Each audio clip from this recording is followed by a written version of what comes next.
In a small village in southeastern Nigeria, where the red earth kissed tired feet and goats wandered freely through open compounds, lived a man named Maduka. To the village, he was a man of means. To his wife Ngozi and their only son, Ifini, he was a storm without warning. Ngozi endured. She prayed through bruises, through silence, through the coldness of a man whose heart had forgotten how to love. Ifini, barely 10, would sit in corners watching his mother cry quietly at night, her tears soaking into her wrapper like rain into dry ground.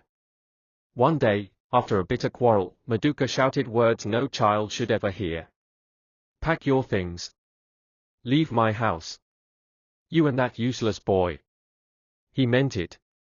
Ngozi didn't argue. She took Ifini by the hand, and they walked barefoot out of the compound, out of the life they once called home.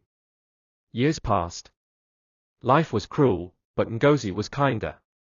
She sold vegetables, cleaned houses, went without food so her son could stay in school. Ifini studied like a man chasing light in the middle of darkness. He carried books the way other boys carried machetes. And slowly, quietly, he rose. One Harmattan morning, Maduka, now grey, thin, and forgotten, collapsed in his compound. Neighbors, whispering about karma, took him to a government hospital in the city. The hallway smelled of antiseptic and old suffering. Nurses moved past like ghosts. Then came a doctor. Tall. Calm. A familiar light in his eyes. Maduka blinked.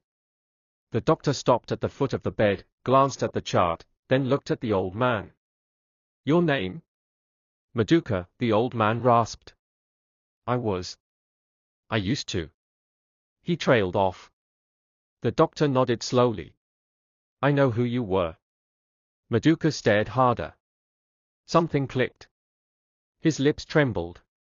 "Ifini," he whispered. Tears welled in the old man's eyes, spilling before he could stop them. "My son." Ifini stood still, pain rising from a place buried deep. "My mother cried for you for years," he said softly. "Even when she had every reason not to." Maduka covered his face with his hands, a grown man breaking open. "I was wrong. I was a fool." Silence stretched between them. Then Ifini did something unexpected. He reached out, gently adjusted the fore, and said, "You'll be all right. We'll take care of you." Not because Maduka deserved it, but because Ngozi raised a son who knew the difference between being right and doing right.